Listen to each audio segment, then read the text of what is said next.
নমস্কার। আপনারা railway group ডির নোটিফিকেশনটি সকলেই হয়তো দেখে নিয়েছেন যে 31 জানুয়ারি থেকে আবেদনপত্র শুরু হয়ে গেছে। এটি 2রা মার্চ পর্যন্ত মাধ্যমিক বা ITI পাস হলেই কিন্তু আপনারা আবেদন করতে পারবেন। এই ভিডিওটি প্রথম থেকে শেষ পর্যন্ত দেখলেই আপনারা বুঝতে পারবেন কিভাবে আবেদন করতে হবে। প্রথমেই আপনারা RRBর অফিসিয়াল ওয়েবসাইটে যাবেন এবং সেখানে এরকম একটা ইন্টারফেস খুলে যাবে। সেখানে আপনারা যদি আগে থেকেই অ্যাকাউন্ট ক্রিয়েট করা থাকে তাহলে লগ ইন উইথ আধার আপনারা ওপেন করতে পারবেন। আর যদি খোলা না থাকে তাহলে ক্রিয়েট অ্যান অ্যাকাউন্ট করে তাহলে আপনারা খুলে নেবেন অ্যাকাউন্টটি। আপনারা আমার মোবাইল নাম্বার দিয়ে ওটিপি জেনারেট করে আমার অ্যাকাউন্টটি লগ ইন করে নিচ্ছি। এরপর আপনারা নেক্সট এখানে আপনাদের জোন সিলেক্ট করে নেবেন। আমি গুয়াহাটি জোন সিলেক্ট করছি। চেক মার্কগুলো চেক করে দিয়ে নেক্সট করবেন।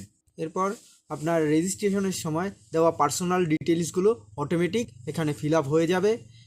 আপনাকে শুধু এখানে যেগুলো ফিল আপ নেই সেগুলো ফিল আপ করতে হবে। যদি রেলওয়ে ট্রাভেল পাস নিতে চান তাহলে আপনাকে রেলওয়ে ট্রাভেল পাসটি ইয়েস করে দিতে হবে এবং কোন রেল স্টেশন থেকে যেতে চান সেই রেল স্টেশনের নামটিও মেনশন করে দিতে হবে।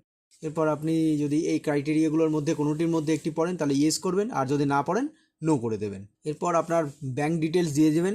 সেই ব্যাঙ্ক ডিটেলসে কিন্তু আপনি যদি পরীক্ষা দেন তাহলে সেই ব্যাঙ্ক অ্যাকাউন্টে কিন্তু আপনার যে ফিসটি পেমেন্ট করবেন সেটি আপনার অ্যাকাউন্টে রিফান্ড দিয়ে দিবে রেলওয়ে রিক্রুটমেন্ট বোর্ড। এরপর আপনার কোয়ালিফিকেশন ডিটেলস আপলোড করবেন। এরপর আপনাকে লাইভ ফটো আপলোড করতে হবে এবং সিগনেচার আপলোড করতে হবে। লাইভ ফটোর ক্ষেত্রে আপনাকে ব্যাকগ্রাউন্ডে কিন্তু একদম পিওর হোয়াইট হওয়া প্রয়োজন। হোয়াইট না হলে প্রোফাইল পিকচার আপলোড করতে পারবেন না। সিগনেচার আপলোডের ক্ষেত্রে কিন্তু 50 mm × 20 mm এই সাইজটির প্রয়োজন। সম্পূর্ণ ডিটেলস দেওয়ার পর আপনার জন্য এলিজিবল পোস্ট জোন চলে আসবে।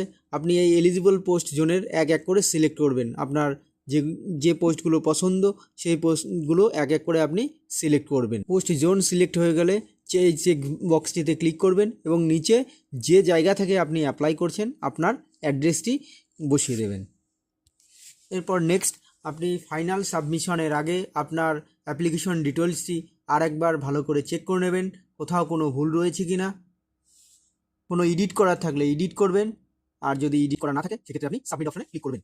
এখানে কিন্তু একটা কথা রেলওয়ে রিক্রুটমেন্ট বোর্ড স্পষ্ট বলে দিচ্ছে, অ্যাপ্লিকেশন সাবমিট করার পর কিন্তু কোনো রকম কারেকশন করা যাবে না। আপনাকে অ্যাপ্লিকেশন সাবমিট করার আগেই কারেকশন করা হলে কারেকশন করে নিতে হবে। এরপর নেক্সট আপনাকে অনলাইন পেমেন্ট করতে হবে। এরপর আপনি কিন্তু UPI, net banking, debit card, credit card, prepaid এর মাধ্যমে পেমেন্ট করতে পারবেন।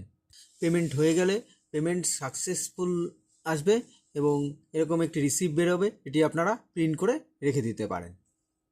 এরপর আপনি অ্যাপ্লিকেশন হিস্ট্রিতে গিয়ে আপনার অ্যাপ্লিকেশনটি দেখতে পারেন এবং ডাউনলোড করে নিতে পারেন এবং পেমেন্ট হিস্ট্রিটিও চেক করে নিতে পারেন যে আপনার পেমেন্টটি সাকসেসফুল হয়েছে কি না। Thank you. ভিডিওটি ভালো লাগলে নেক্সট ভিডিওতে আবার দেখা হবে।